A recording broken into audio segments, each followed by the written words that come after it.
Welcome in, ladies and gentlemen, boys and girls, RFK Refugees podcast, special stay-at-home quarantine edition RFK Refugees podcast. We are still quarantined at our houses, but we have a very special guest on the line. It is only in the net when he says it's in the net. Mr. Dave Johnson. Dave, welcome to the show. Yeah, well, I laugh at that because years ago, my good friend Rob Carlin, who's a great Capitals broadcaster, was doing sideline for DC United, and he tried to call a goal call, but it was called because it was offside, and I had to point out to him as this goal was happening as we threw him on the sideline. It's only in the net when I say it's in the net. It was not in the net; it was offside. I remember that. But thank you for having me. I remember that moment. I've probably watched more DC than any man would want to admit. Yeah. But welcome to the show. John's also here, by the way, people. John. Hi, everybody. I'm also here. John's also here. Trust me, it won't be like the Alecko interview where I took like half the interview. We're gonna try to share this a little bit. Let's go ahead and get started, Dave. We're on the 25th season of DC. You've been there since the beginning. I mean, when you sat in that booth with Gordon Bradley, calling the game against Tampa Bay, I want to say for the first game. When I want to say it was Tampa Bay. No, the first game was not to correct you, but was actually LA. Was that first home game. But the famous game was that was a great season for so many reasons. But that Tampa Bay game you referenced, we'll never forget because it was a tropical storm. Literally, a tropical storm was leaving DC, and 20,000 fans still showed up, and we beat Tampa Bay 1-0. And Carlos Valderrama got a red card, and it was just an emotional night. But not to interrupt, but to your question, it was a very special night getting that booth for the first time. So, I mean, just kind of reflect, like, do you ever think you would be, sitting here 25 years later, still calling DC United games? I mean, there was still a lot of questions about whether MLS would even survive.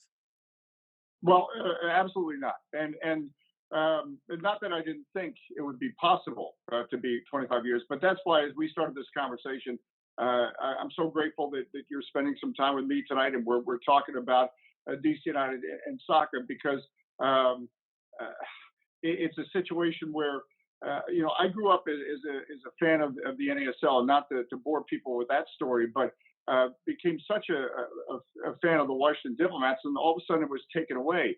And I remember as I got out of college in 1986, and I was publishing a soccer magazine with another guy named Jack Shipley in Baltimore, and we're doing whatever we could to promote the game. The APSL starts with the Maryland Bays, and if we had 2,000 people on a sunny day, we were doing backflips.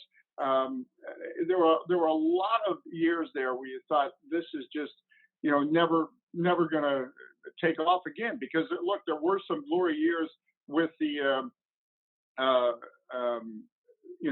NASL with the sellout crowds and that type of thing, but it was just so lean at that point.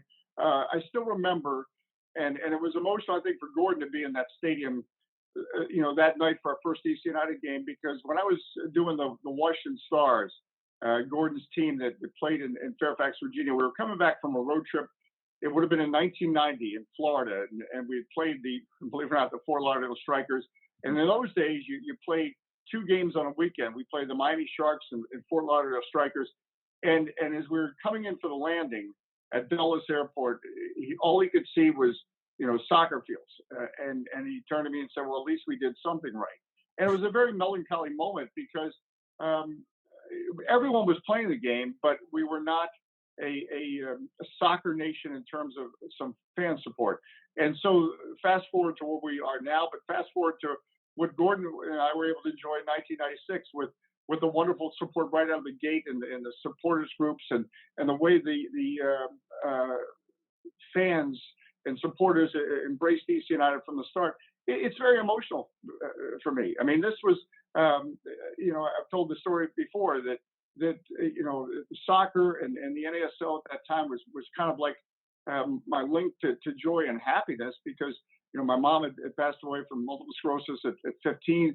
One of her last great memories with her was at a Washington Diplomats game, and again that was taken away. And so now to come full circle and to have what we have back, and this this relationship and community that we feel as everyone that supports DC United. You better believe that night with Gordon Bradley was special. This night with you guys is special. I never, ever, ever take for granted one night, one game, because I remember what it was like before. And certainly 25 years ago, you were not likely thinking about being on podcasts, as that would have been very prescient of you No, to be able to do that. Um, no. listeners of the podcast will know, Ted was there from the start. I got there a little bit later. I missed all of the glory years, but still sort of, my two entrees into DC United were, going to my first game and then, hearing you on, I think it was probably Comcast Sports, and it might not have been HDS. I think I may have skipped that era, but basically, another sort of a reminiscing question is that, you've been around the team since the inception, like we just said, and you've seen the highest of highs and the lowest of lows, which are also, where I got into DC United, those parts. And I think the change and the evolution of the club has been obvious in a lot of ways. Obviously, from moving stadiums, from change in ownership to the type of players we're bringing in. And I think that, a lot of people can see those large scale changes. But as someone who's been very close to the action and has seen every home game at least, and probably a lot of the other games too, what are some sort of harder to perceive changes in the way the team has been run, or just sort of what your experience has been broadcasting them over the years, and sort of now where we're landing here in 2020 at Audi Field? Well, I think all throughout, um, what's really struck me is from the start, the commitment of people like Kevin Payne and the front office to launch DC United. And we had to again in 1996, as you know, and as you referenced in the earlier question, there was a lot of doubts. I mean, people thought, all right, the World Cup, that was great. Look, we're the United States. We can host an Olympics. We can do any kind of event. Yeah, we checked that box before, but you're going to try to run a pro league, and running a pro league is a bigger challenge, whatever sport it is, because it's not just a condensed 1 month event. It's like, are you going to get people to buy in to really be with you on the journey? And that's what was created from the start. And then, throughout, when you think about it, we've had some terrifically supportive owners. Will Chang during that period where he was involved, and now what Eric Tohier and Jason Levy have done.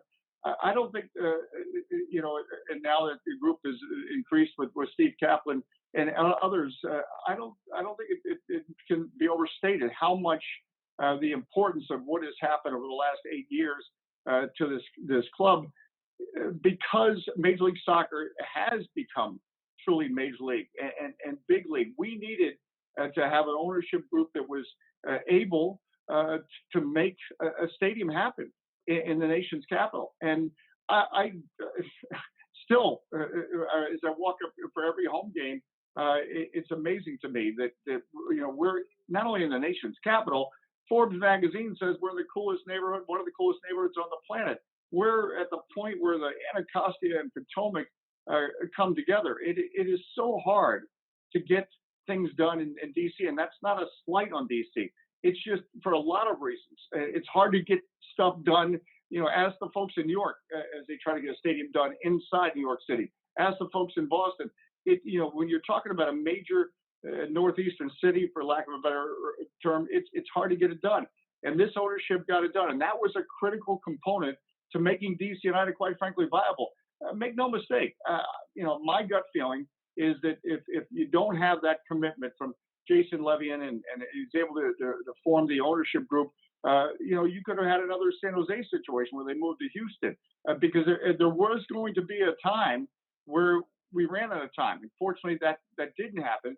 We have our own stadium, and because of that, we certainly saw it with the signing of Wayne Rooney that opened up a lot of eyes, and I think you're continuing to see it with the money that was spent in this offseason, that now we have a proper place to play going forward. Not that RFK wasn't proper and will always be near and dear to my heart. Again, I went there in my childhood, but we can be competitive in this Major League Soccer landscape, and that is critical because fortunately, and it's a good thing, this league is only getting bigger and better.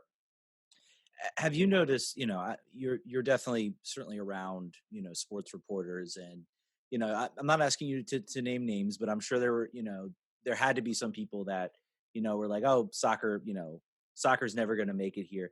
I guess, since the transition to this new stadium, has there been sort of a change that you've noticed amongst, colleagues in the sports media that, hey, this thing is viable, this thing's here to stay, and also it's a lot of fun, and we should be a part of it. Have you noticed a change from? No, no question. Yeah, no question. I think that look, that was I think what was missing. We loved RFK, and and we must remember, and we do remember that in the early years of DC United in the '90s, RFK was still very much the best place to see a soccer game in this country. And that's why the national team came here. That's why you always had the national television broadcast coming here, because the DC United supporters brought it from day one. I always tell the story about it when we played a game against Glasgow Celtic, and some Scottish writers, said to me, what's the support going to be like? And it was a hastily arranged. I say hastily; it was quickly. It was after the World Cup in 2006. Celtic was coming through. We did a game at RFK. It was a rainy night, and they said, "Well, what's it going to be like?" And I said, "Oh, don't worry, they'll bring it. DC United supporters will bring it." And that's the only time, or the beauty is, it's not the only time that is Dave Johnson. I get to feel like Brian Johnson, the lead singer of AC/DC, because I told him, "Oh, they're going to bring it."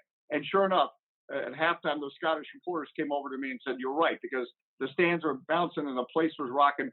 And that's when I felt like a lead singer of AC/DC, because I knew the band was going to show up and it was going to bring it, loud and proud. So, I think that's I just forgot what was the question again. I just forgot the question. I'm sorry. I get so sidetracked. I get excited talking about DC United.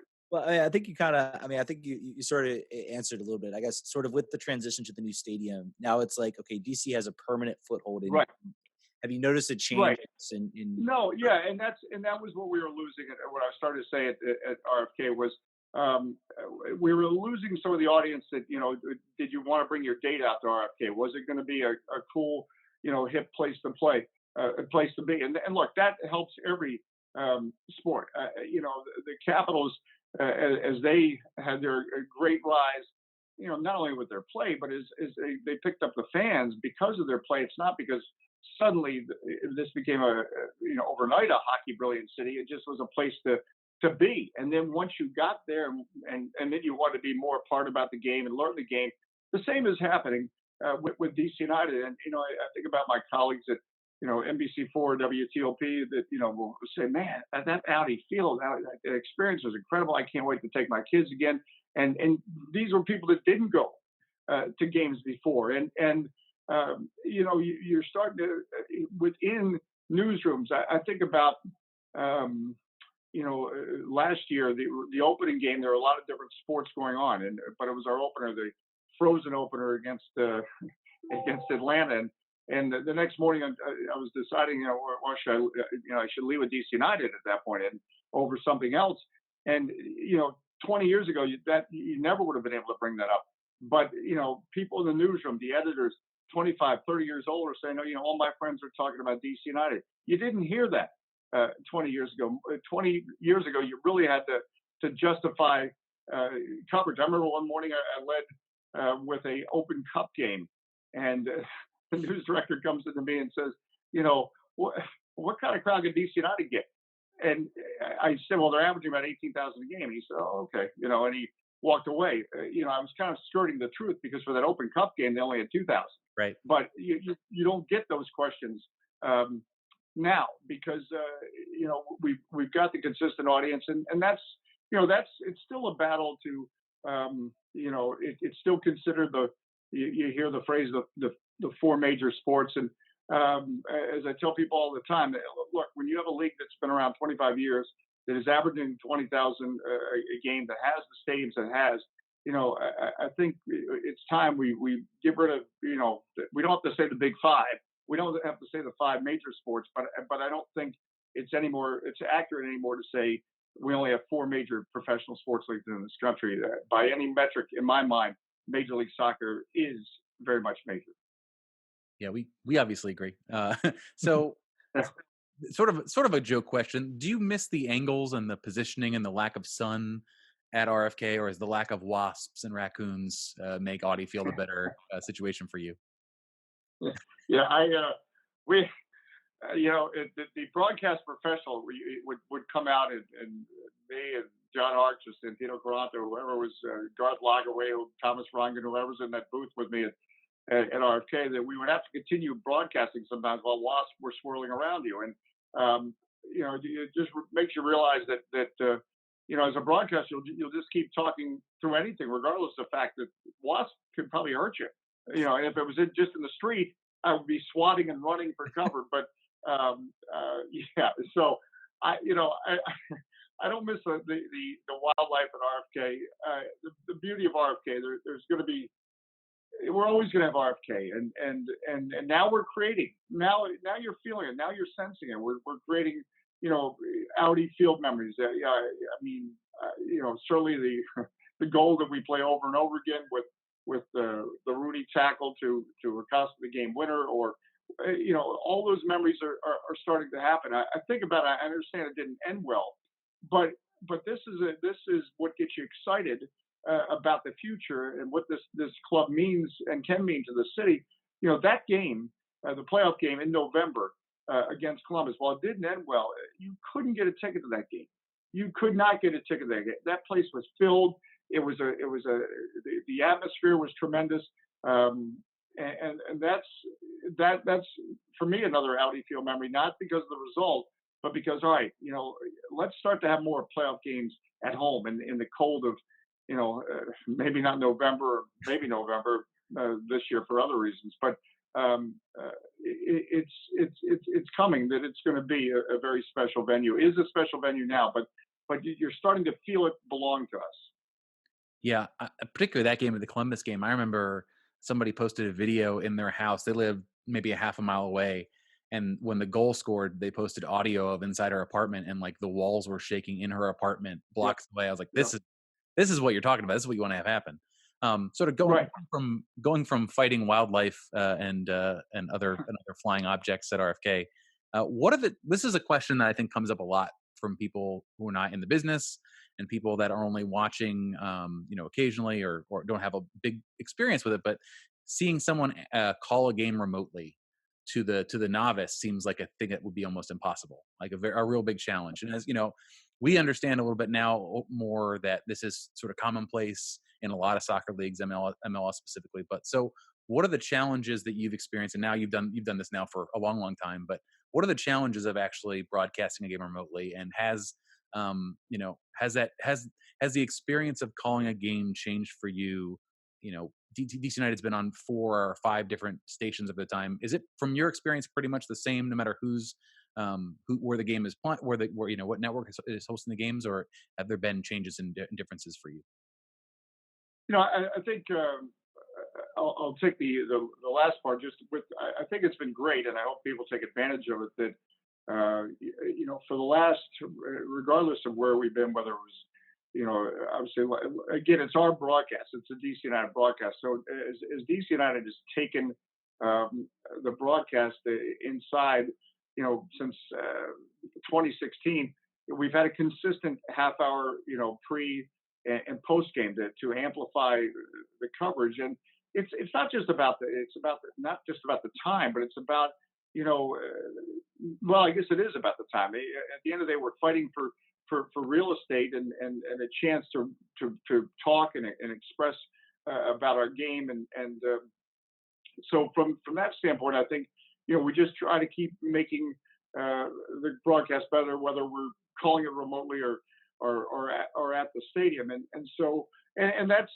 not to discount over the years when we had the great partnership with, HTS, Comcast Sports, and NBC Sports Washington. Over the years, that evolved, and we would have more studio shows and that type of thing. But I think that's an important element to have shows beyond the game, and that's why it is so important to have this podcast.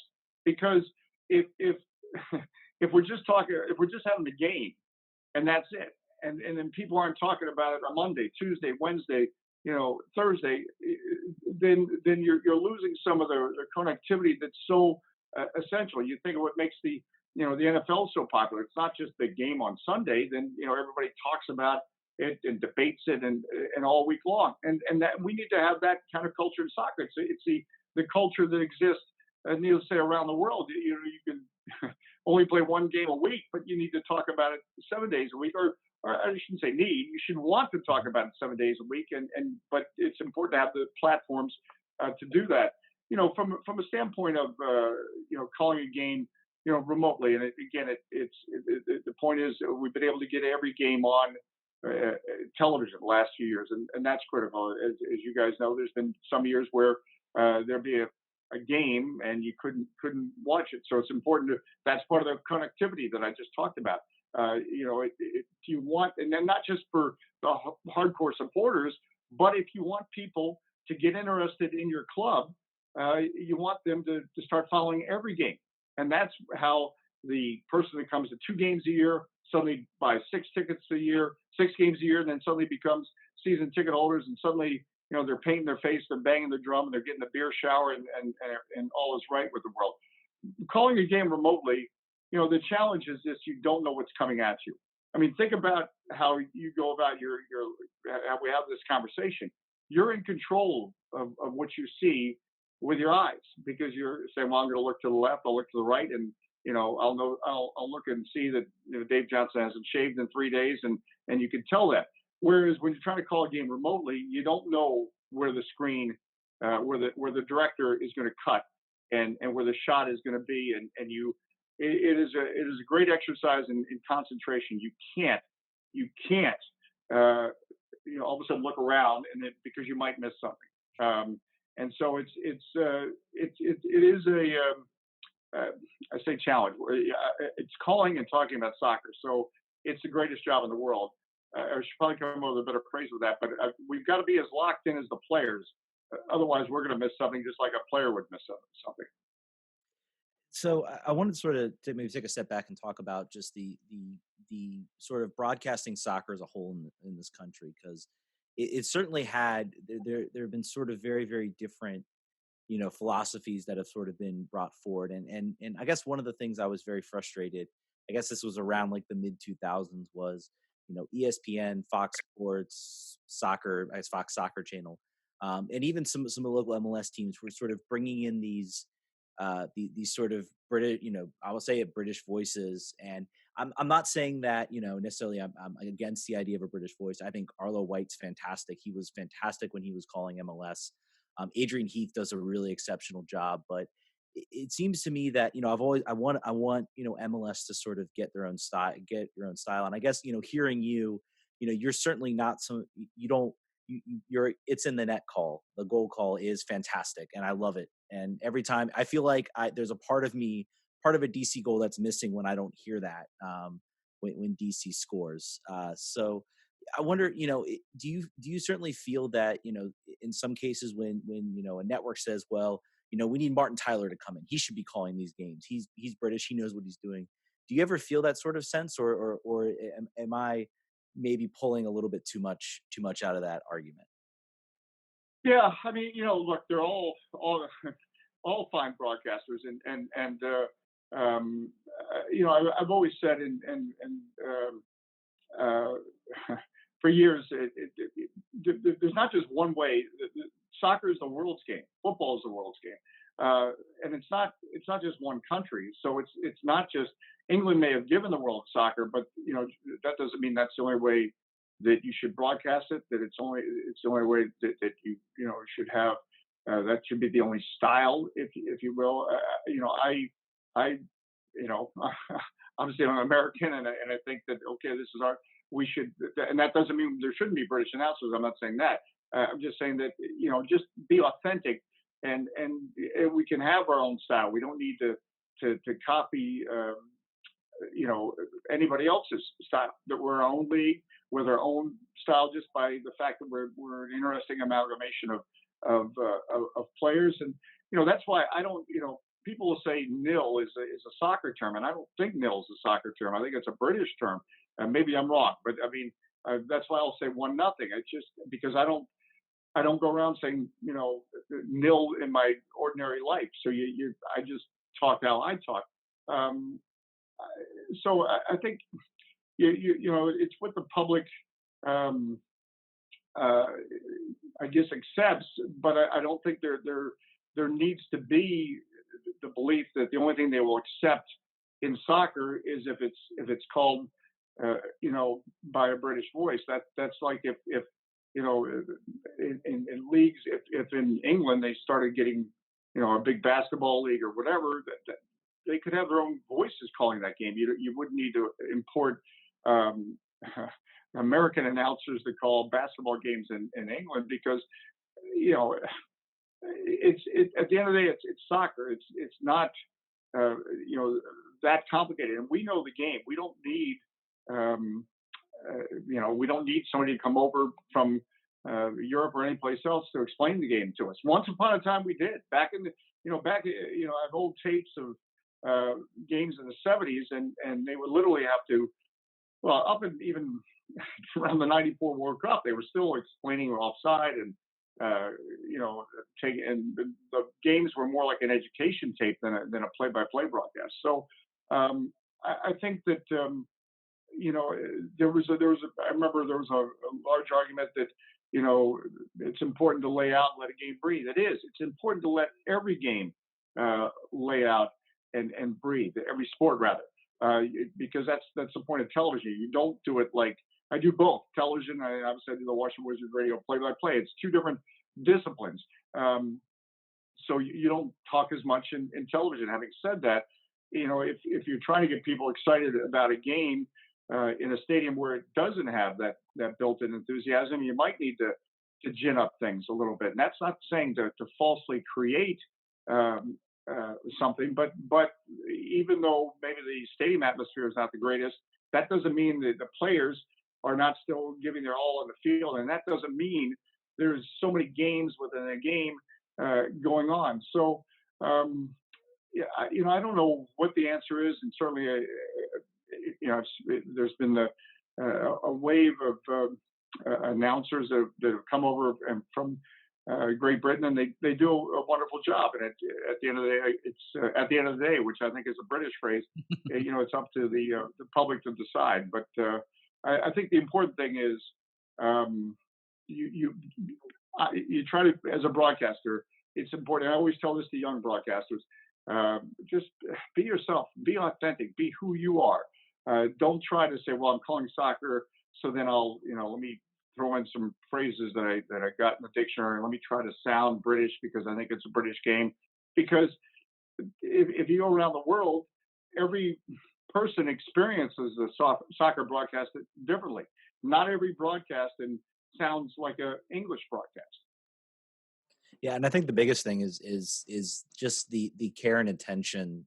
When Arlo White would call games, he came from England, but I could tell he cared about the sport and he cared about the league and he was invested. And that's what I've loved about you. I know when you're in the booth calling a game, I know you care. I know you do the research. And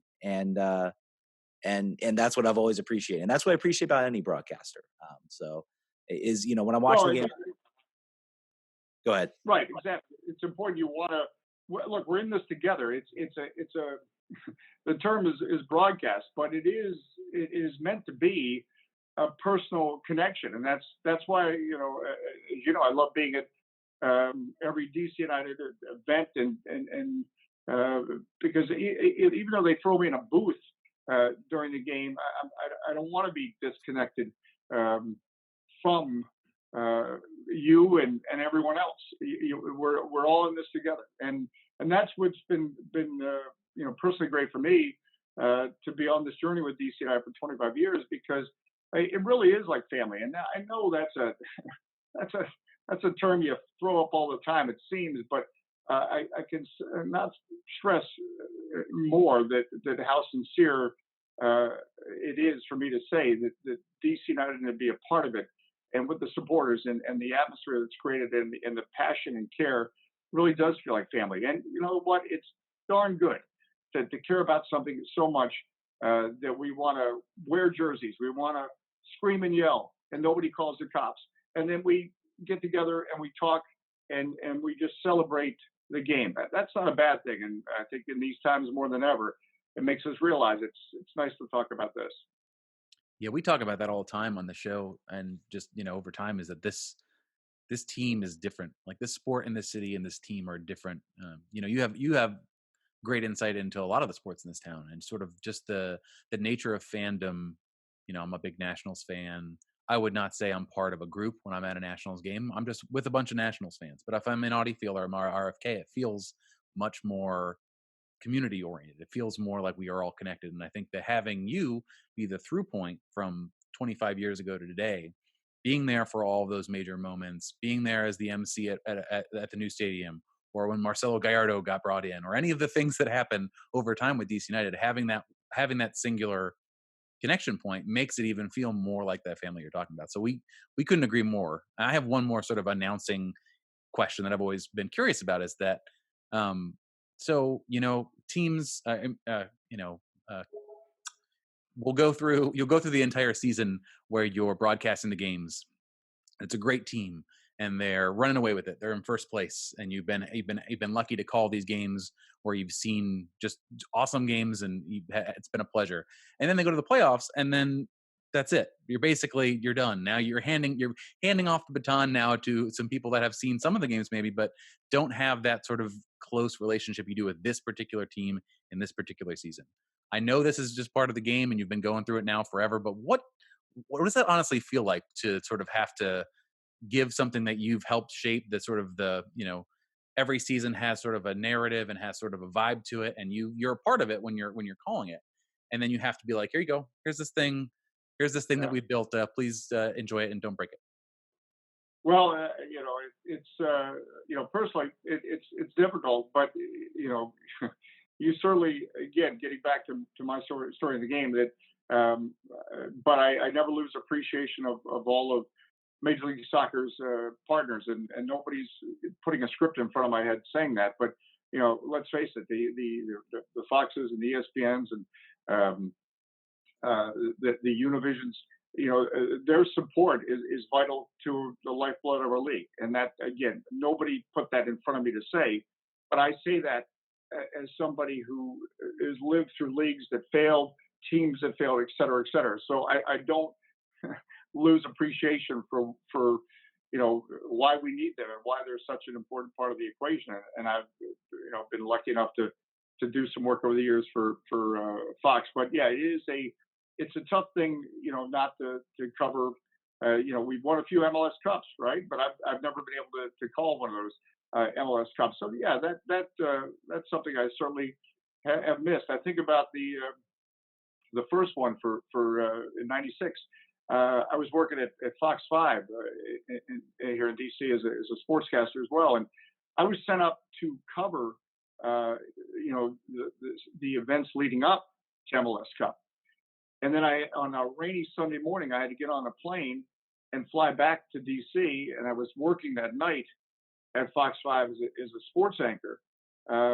So I worked that entire amazing journey of 1996. And we did a weekly show in the hot summers out at the park by Dulles Airport. And as you just described, you go through everything. And now here's the moment. And I still remember the rainy morning. I'm like, well, I wish I could be enjoying this and calling this game, but I'm heading back to host the Sunday Night Redskins show. So it's because we are as local broadcasters so invested in the team. It's just like a fan who been with it through the whole way, and then no, you can't come to the championship game. So that's it. I wish I have an MLS Cup on my resume. The only MLS Cup I ever called, believe it or not, was at RFK Stadium. But it was for radio, and I'm trying to. It was MLS was doing a radio broadcast of it. I called it. It was when Was it '07? Kansas City. No, not '07. Sorry. No, it was before that. It was 2000. I want to say. This is bad. I'm starting to forget who was. I want to say it was It Kansas was City. KC in Chicago. Yeah, I was in that. I was at Yeah, that game. right. Right. And I remember that they gave us you talk about the wildlife at RFK Stadium.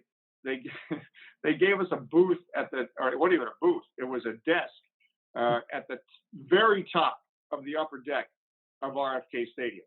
And there was some wildlife that was up there because in 2000, I don't think anybody but raccoons had been up in that portion of the upper deck at RFK Stadium. Let's I want to get some of your thoughts. Obviously, this is going to be a weird year in 2020. There's no question about it. It's I mean, they MLS is saying May 10th. Who knows, if that's going to happen with sort of what's going on in the world. But I do want to sort of get a sense, what what are sort of your thoughts about this 2020 DC United team? Obviously, a lot of wholesale changes, different players coming in. What is any sort of thoughts you've had sort of watching this team in preseason, or even the first two games, where we got to sort of see what Ben was trying to do. I'm not going to lie. There's some people that are maybe a little down on this year. I think after how 2019 went, do you feel the same way, or do you think there's reason to be hopeful about what Ben and Dave have been able to sort of construct this season? I think there's reason to be hopeful. I say that because I learned it again, not to keep referencing '96, but I learned it back in '96 that you can't judge a season by the first month or two, any season for that matter. Now, that's not to say that you can mail it in the first couple of months, because not getting points the first couple of months, those are the points that when all of a sudden you do get in gear and you're struggling to make the playoffs, you're getting the right playoff position, you're going to want those points back. So the season starts when it starts.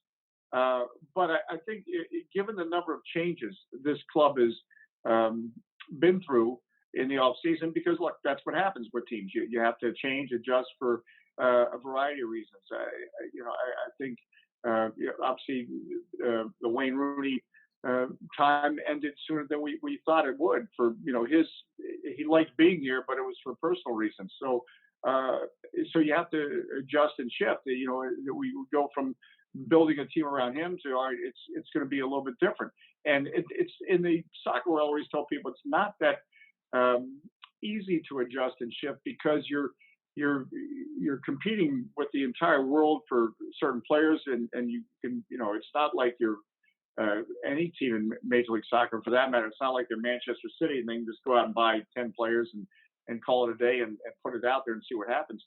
So you have to construct a cohesive team, and you can have the preseason, which they did, but that was something that Ben Olsen we talked about a lot before that first broadcast we did against Colorado.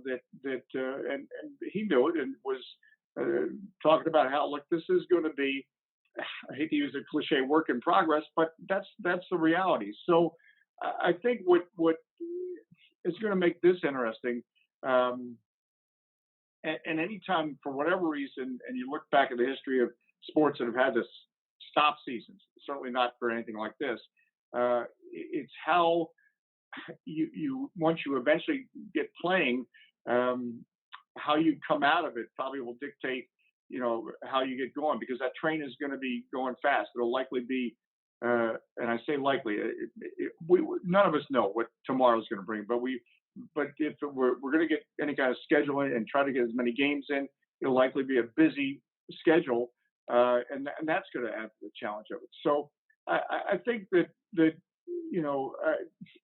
games, we didn't have enough. They didn't have enough to develop and see. It was important to do what DC United accomplished at Miami against Miami. But make no mistake, it's not like you say, all right, well, everything's okay, because that was that good game. Say could have gone either way. The point is, you could do all the preseason and everything. You just got to jump in the water. And when you jump in the water, there's going to be some turbulent times. It doesn't often go smoothly out of the gate. And Lord knows we've seen examples of teams that go smoothly out of the gate, and by July they're done.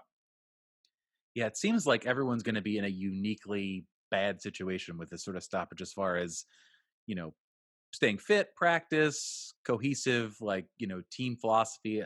Depending on how long this continues, I think if we're looking at months, which I think we are, I mean that's the everyone's going to be universally kind of hosed from that perspective.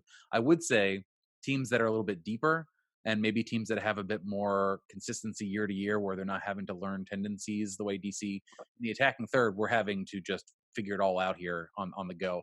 I think that we'll be a little bit more behind the eight ball, but we had a lot of listener questions, and we've taken up a lot of your time, Dave. And I want to just basically lightning round these, so you don't have to, so we can just roll. You know, the man of a million jobs, starting at before the rooster crows. I empathize big time. So, first question from Rodrigo. This one is relevant to us because sometimes we mispronounce names. Have you ever had a player tell you after the fact that you mispronounced their name? I bet not. I bet you've got your pronunciation guides down pretty pat. But has that ever happened to you? You know, not that I can think of, but the only time, and it was because it was actually it was a signing, Russell Canals. When he was signed, it happened so quickly, and I didn't even have a chance before the first time I called him, and I was told it was Canoes, I think. And so I think for one game we did that. That's the only thing that comes to mind. But he didn't, tell me personally. It was afterwards. It just was relayed to me. Not after the game. It was like 2 days later. But that was a case where he was signed so quickly, and I did check and think we had it right, and we didn't have it right. But I've never had a player that I can think of come to me and say you're saying my name wrong. This past season with the Wizards, we had a player, Andres Pashasniks, and that may be the toughest name I've ever had to say, because if you look how it's spelled, it'll give you nightmares. But it's have I ever mispronounced a name on the air? Oh yeah, if you want to make a highlight reel of Dave Johnson mistakes, we could probably sell it on eBay and make good money. I think that's a player you're hoping doesn't get too many minutes. If I'm you, just like last man on the Right. bench. Right. Let's just keep him in case of Well, emergencies. Well, I always tell the story of Giannis Antetokounmpo. The first time he came into a game when the Wizards played the Bucks was as a reserve, and I thought, oh, I didn't even have a timeout to get ready for this thing. The ball comes over to Giannis, and now we say Giannis Antetokounmpo like we're saying Joe Smith, but at the time nobody knew who he was, and we were like, how many letters does he have in his name? But he's got as many letters in his name as he has points per game. Yeah, I'm sure people were saying, well, we're never gonna have to say this guy's name again, so that's fine. We'll learn it for this game, but I'm sure it won't come up again.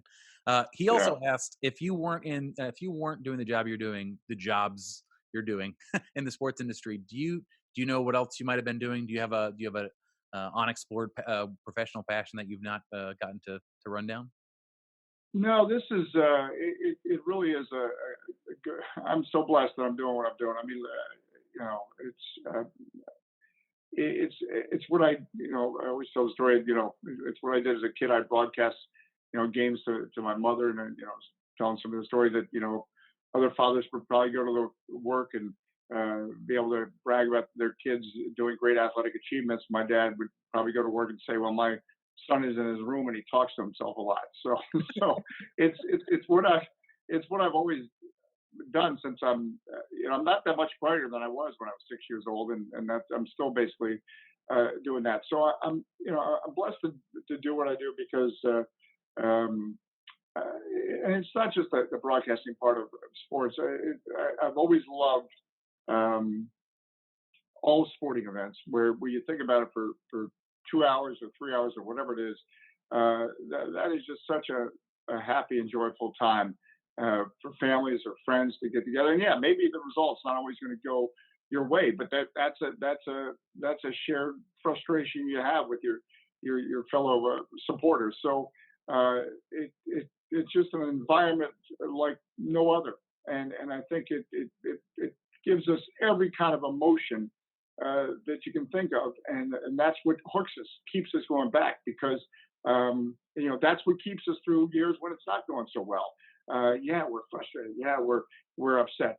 But why do we keep coming back? Because we know there's joy at some point, because we've experienced that joy. And so yeah, I'm so blessed to be literally in the arena I am in. Dave, Uh, I think you described the 2013 DC United season right there with that comment. Yeah, yeah. But we felt joy, right? So that's CJ wants to know, and this is, I think it's a question a lot of people have, sort of the philosophy between balancing the interest of your employer. So it's a team broadcast, but then also the audience, to make sure you sort of still appear impartial. And he said that, some do better than most, and he wanted to make sure that he thanked you for consistently not being a homer. So how do you predict? I mean, when things are going good, or when they're going very very bad. I know when in 2013, for instance, I was there for all the home games and watched all of the ones, and I was like, how to not be sarcastic at some of the occurrences that are happening in this field, how to not get sort of caustic, and you really didn't. But how do you sort of make sure that you are staying true to what the fan is actually seeing, versus maybe trying to paint a picture, that maybe in the production meetings, like, listen, I know this year isn't going well, but we've got to stay slightly positive. What's that like? How is that to balance those things? well. I think again, because your fans, your supporters are they're intelligent. You're not going to fool them, and nor should you try. So it is again. It gets back to what I said before about being um, authentic. And I think, um, look, when 2013, when we're losing so many games, and we can't turn a certain player into a 25 goal scorer when he's not, and we can't say he's not. Uh, so, but having said that, regardless of what the season is, I think and this is the true supporters will appreciate that. Okay, maybe the results are not there, but it's not in most cases, or in almost all cases, I should say, not because they're not trying to give their all. And so that's what you appreciate in every season, that they don't start out saying, boy, let's just, stumble through this year and see what happens. They go out, and even in years when they know, all right, well, maybe we don't have the talent we need, et cetera, um, uh, they still go out to put on a competitive show. And so from that standpoint, I think about a phrase that Thomas Rongen shared with me, that Gordon Bradley once said, and Thomas Rongen had just gotten traded from Los Angeles to DC, to the Washington Diplomats. And the Washington Diplomats, first team they were going to play after his trade was Los Angeles, and he was, like any player playing against his old team, was all fired up to play against his old team. And Gordon just went over to him to calm him down and said, Thomas, respect the game, enjoy the moment. And I think that that can apply to so many things. It can apply to life. That winning or losing, you respect the game and enjoy the moment. We're still showing up at the game because we want to enjoy the game. We're still hoping that people tune in to enjoy the game. We're not going to start a broadcast by saying, boy, this team is having such a bad year. There's no chance they're going to win. There's really no reason to watch. But we're not going to, sell it like there's false hope. You just respect the game, and you be authentic and true to it. And then that's why we do show up. It's unscripted. You don't know what's going to happen or how it's going to play out. And so and the other point being is as you deal with these players and coaches and how much work they put in for all teams and each season and each game, I think a great advice that I've always told people that are broadcasting, that don't say anything on the air that you wouldn't say right to someone's face. In other words, if you're going to make a critical comment or that type of thing, make sure it's done in a way that you would have that discussion with that player. Don't pretend like you're in a bubble. It's just like the office guidance of don't put something in an email that you wouldn't say in someone's face, except for in a Right. much more public fashion. Exactly. Um, I have one more question, and I'll let Ted close it out. I feel like, since I've been watching since '07, I feel like there have been a number of times where I have watched a player and, like, this guy is going to do it. This guy's going to break out, and he doesn't, for injuries or whatever happens. Can you think of a player that you remember watching who seemed to have all the tools, couldn't put it together, couldn't really perform for the team, and then either went somewhere else and put it together, or just sort of fizzled out and didn't actually get a chance to sort of fulfill their potential? Someone, anybody stand out in your mind? Boy, that's a good question.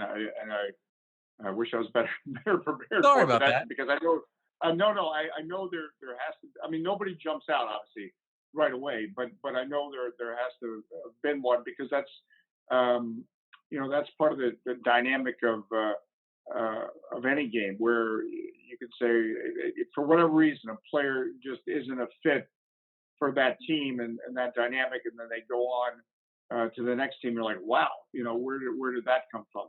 And that's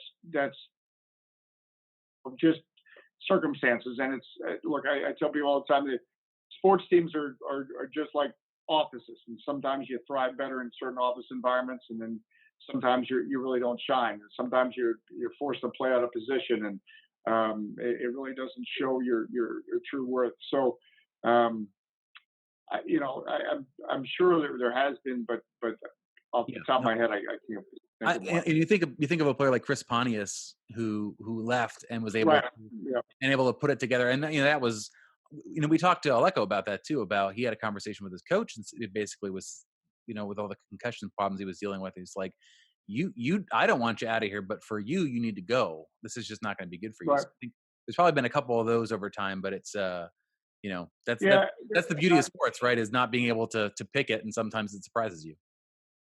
Yeah, and I know there's been over the years examples of players that have played well for an under 20 national team, yet it really hasn't translated um, for DC United on the field, or it's just one of those things that happens, and where you'll see him, like a great example probably is with various national teams. So he does that with that team, but it doesn't translate into league play. And if I knew the answer to why that would be, I'd be on the sidelines coaching and not trying to talk through a game. All right. So I want to get to a topic. This is a topic that this is near and dear to my heart, and I know John, I think, knows what's coming with this one. A certain player who played here for a number of years, won several MLS Cups. I believe I've done the math. Was on the team for 12 of the 13 uh, trophies that DC United won.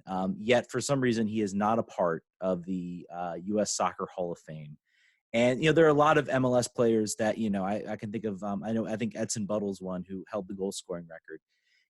A player like Jaime Moreno, who had such a decorated history in MLS, is there any hope that maybe U.S. Soccer or MLS sees the error of their ways and really gives the recognition? And I know that a lot of people think, oh, it's just a popularity, but it matters.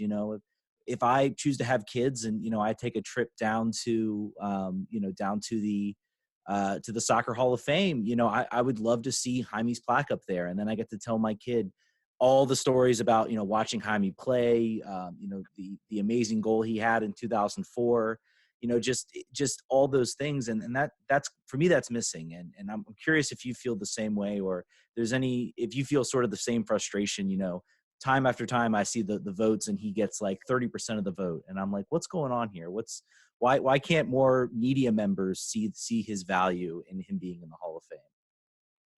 I think it's absolutely crazy he's not in the Hall of Fame, and that is not just because of my lineage with DC United. What he has done for Major League Soccer, I think, needs to be recognized. Think about when he came to this league. When he joined this league, he was still an up and coming player, and an up and coming player in 1996. That wasn't the MO. And as he came, he gave a new swagger to DC United, and then by extension, he brightened the light for the entire league and his style of play. And then you look, and with Hall of Fames, we love to look at numbers. Well, he's got the numbers, but beyond the numbers, for what he accomplished with one club, for what he has meant to the DC United, to the city, to the community, very active in the community as well,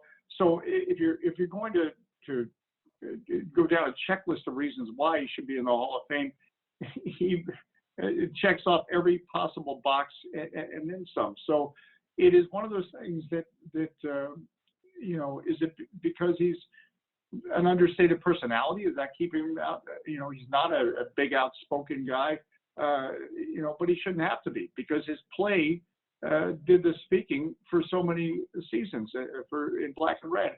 But this is not about a black and red thing. This is about a soccer thing. He made a tremendous difference in our league with our team, and at the most critical time when this league was trying to develop and thrive and get to the point where it is now. Major League Soccer doesn't reach the level of success it's having now if you didn't have players like Jaime Moreno. And I say players like Jaime Moreno, he's in a pretty exclusive class to really help this league launch and give fans something to watch. He was something to watch. You got excited every time he got on the ball. A champion, a winner, and he did it with style. That's a Hall of Famer. Yeah. So I think from the position you've occupied, sort of being a involved observer for the entire run of the franchise, you've had the sort of unique opportunity to watch players come in and then have a career, have their prime, become a grizzled veteran, go on and do something else. I'm thinking Ben Olsen in particular. So you saw this player come in out of college, play, be in his prime. I called his game. Yeah. Be in his prime, and then go through his injuries, and then become sort of the veteran, present, grizzled player that he was sort of towards the end of his career. Still, moments of talent, but still obviously really slowed down by his injuries, and then get put into this assistant coaching position, and then be pressed into management probably before he was actually thinking he was going to be or was ready, and then see the longest tenured coach for DC United in its history, now where he currently sits. What's it been like for you to watch that evolution through all the different stages that you've gotten to see it for Ben Olsen? Well, it is so special, and Ben Olsen, I think about, has been, a special part of my life, because I called his games, back when he was at the University of Virginia. I can still remember, a baby-faced kid showing up at the All-Star game in 1998. That's before he could grow a beard in 24 hours, and now he could grow a beard faster than anyone I've ever seen in my life. But his commitment, drive, competitive desire is something that resonated with the fans, and that's why you think about that amazing Heart of the Lion tifo back in I think it was 2008 when he came onto the field as a substitute, because people appreciated all he had done to get battled back through injuries. I think about talking to him on the sideline at practice, where he was just doing individual drills because his ankle injuries were keeping him from playing, and at a point in his career where he thought, would he ever play again? But his determination, guided him, back on the field. He always found a way to have a success, and then what he's done and how he's led this team over the last decade through such a critical time, not only in DC United but in Major League Soccer. You think about where we've gone as a league and a team in the last 10 years. It's nothing short of incredible. I never thought I'd see the number of expansion franchises and cities competing for teams. Look, that's not the way it was not that long ago. So he was able to steer DC United into a place where it remained a competitive team, while at the same time it was trying to build a stadium. That not everybody can do that. Manage. You've got a situation here that we've got to build the stadium. If we're going to have a future, we got to build the stadium. And that means, Dave Casper and Ben Olsen, you're not going to be able to open. You're not going to be able to operate with just an open budget, because we've got to make this happen, the stadium happen, if we're going to survive as a franchise. And through it all, they always found ways to get the right players and we were able to stay competitive. Yes, there were seasons like 2013, although oddly enough, we won the U.S. Open Cup. But right before that, in 2012, what a ride that was, and that's given us some great memories. And then if you look at the period of time since, I understand the point is to win a championship, but whatever sport you're talking about, it just is not that easy. There's so many teams that have great regular seasons. Ask the Capitals how hard it is to win a championship. So I think to watch him grow and mature and become the coach he continues to strive to become, I couldn't be more proud of him. And I think also what we need to appreciate is not every team has somebody, a coach that black and red truly is his veins. And I say that like it's a cliche, but not a cliche. I mean, this has been his club. He's a kid from central Pennsylvania, but DC is his city. He lives in the city. So it's more than just a club and a team for him. And that's why he put so much passion and that drive that he had as a player into his coaching profession. And look, we all want better results. He wants better results, and that's what we're hoping for this season. But I think that we have to continue to salute the job that he has done, and with the attitude that he did it with, because I think as supporters and anybody connected with DC United, you wanted to feel like, okay, we're gonna keep going forward, because that's what Ben Olsen does. He goes forward, just like he did when he was a player. Just like when people said he was never going to come back, he came back and showed you. And don't go to sleep on Ben Olsen, because he will show you. So this is on Patreon, so I don't get yelled at to ask a follow up about Ben Olsen. You're on the internet. You're on Twitter like us, so you will have unfortunately been, I'm sure, spammed with hashtag Olsen out many times. And I've had a pet theory sort of about that, and about sort of the way managers in soccer are encountered, and the way that sort of tactical genius is experienced. And I think it really comes down to how that individual interacts with the media, how they convey their thoughts, and how they like sort of explain, their internal thinking, and they sort of use the language that people understand to be complicated and nuanced.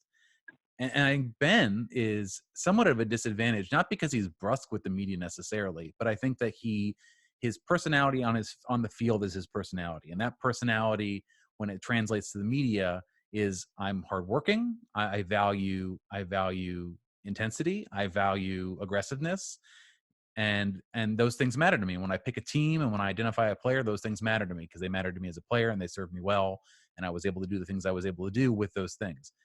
But he's not Pep Guardiola, and when he does his press, he's not talking about all the great ideas that he had that were put into fruition. And as you can see, obviously, I'm a fantastic tactical coach, so respect that about me. I think there's certainly, intelligent people can disagree about tactics and sort of in style of play and all those things. But my personal belief is that a lot of it is down to sort of the way his personality communicates itself, and his thoughts communicate themselves to the public via the media. Do you find any truth in that at all? Yeah, I think the beauty of what is refreshing about Ben is, and I'll use that word authentic again that I've used a number of times, is you can get with coaches, and I've dealt with this in sports, who can be the biggest salesman in the world, but that's not the real them. That's not to criticize them. I'm just saying that you're kind of getting a false impression of things sometimes. With Ben Olsen, you get Ben Olsen. You get the real Ben Olsen, and he wears his emotion on his sleeve. And but it's like somebody once asked me about John Madden. If a consultant ever heard John Madden broadcast a game, he wouldn't let him broadcast a game. Right. He would have thought, well, that's the most. But we all love John Madden broadcasting NFL games, because why? Because that was John Madden. the guy we heard on television, I know I'm kind of going off the track here, but I'm making a point that, I think whether people like the message or, or not, the thing that you should respect or appreciate, or I hope people appreciate, is that, all right, that's Ben Olsen. I'm getting the real story. I'm getting the really how he feels. And Ben knows it, and all coaches know it, but you're gonna be judged by your results, and that's whether you can put on a good press conference or a bad press conference. But he could look. There's probably hashtags out there, Johnson out as well. Nope. Sorry, there's not. There's not. So that's anytime, and also, anytime you're Thomas Roggen told me this once. He said anytime any coach will tell you this, especially and you're doing one job for so long, people are going to want, you're going to have things like that, but that doesn't mean that's the way forward. And that's why sometimes, the tougher decision of franchise executives is not to listen to the noise, and you stick with a plan, and inside what the coach is working with and what he's trying to accomplish, and so that's what you have to judge a coach on, not necessarily what it feels like at that moment. I mean, you think about Brett Brown with the Philadelphia 76ers. If they just did a quick judge on what fans were saying 6 years ago, he wouldn't still be the coach of the team. So that's part of the coaching profession. The minute you start coaching a game, you're going to have 20,000 people that could coach it better. One last question, and I want to talk. We didn't, I guess, talk a little bit about Wayne Rooney, so I want to sort of get this question in. Obviously, like you said, it didn't end maybe the way everybody thought, or even fans, or I'm sure you wanted. But I did want to ask: was there anything about his tenure here? Was there any moment that sort of stuck out with you? Obviously, I mean, he is the biggest star that has ever played for DC. We can argue about Histra Stoichkov maybe, but I don't think he was maybe as big of a draw as Rooney is. Was there anything though about his tenure here that sort of surprised you in either a good way or maybe a not so good way? I think that what was refreshing, I guess, is Wayne is who he is, and he is a footballer, and he's a competitive footballer, and probably will be playing in a 70-year-old league, and still all great players at that level, I think, just have such a burning desire to win everything that they're a part of. And so that's what stood out for me, with Wayne Rooney. He's like, I covered Michael Jordan for a couple of years. It's that kind of competitive fire and drive that is. But I mean, those are all nice words, competitive fire and drive, but it's all based on hard work and detail. And you would watch him in practice, and he'd been doing this for so many years, obviously, but you could tell he was still trying to refine every part of his game, and every free kick, how he did it was important to him. I will never forget, for NBC4 covering him arriving at Dulles Airport, because a year earlier, Jason Levy at the All-Star game in Chicago, it told me, so we were close on Wayne Rooney, and not that I didn't believe him, but that again, that's what makes it so hard sometimes to attract, not sometimes, all the time, especially players of that ilk.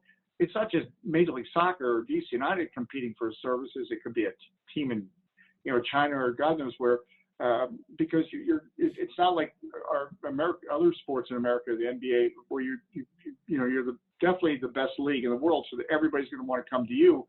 Here, you don't. It's a debate what is the best league in the world. But the fact that when he arrived that day at Dulles Airport, it was really a crystallization of just how strong the commitment of this ownership group is to making an impact. Not, we already have the stadium. We knew that was coming, and that was a pretty strong. But then you thought, all right, You go out and get Wayne Rooney, that shows it. And you're not going to be able to get a Wayne Rooney every year because they just don't they don't make them like that in volume. So but it what it did to me for me showed the commitment, not only trying to win off the field, giving the best supporter experience, but also look, we're in a league, Major League Soccer, where you better step up your game if you're going to compete, and that's what Wayne Rooney signified for me. All right, Dave. Thank you so much for joining us. It's been an absolute pleasure. We've taken up way more of your time, and No, we appreciate you coming on for sure. No, well, listen, my phone was just saying low battery, but I wasn't low battery at home because I enjoyed every moment of this, and I do mean that sincerely. Again, I can't thank you enough for taking the time to do this, because we need to have these forums where we're debating things, where we're having people saying, you know what, I enjoyed that podcast with Dave Johnson, but he really doesn't know what he's talking about, or whatever. That's okay. We need to have that conversation, that dialogue, and keep it going. That's how we continue to grow this, because we've gone so far with Major League Soccer, but that doesn't mean we can just say, well, we're here now, we've arrived. No, it's a day by day thing. We're really happy to have a DC United living legend on our 100th episode. We goosed the numbers a little bit, making a lot of episodes, half episodes, to get to 100 to have you on it. So now we don't have to do any more long division and math when we do our episodes. But thank you so much for coming on and answering all the questions. I know that the listeners are going to love it, and I know that we're going to keep loving hearing you broadcast. Whenever the goals actually do start coming in again, we're going to love hearing you call them in. So thank you again so much. I appreciate it and look forward to it. Yeah, thanks. All right, we're going to wrap this up. Thank you all so much to our Patreon subscribers for subscribing, and we will catch you all next week. Vamos. Vamos.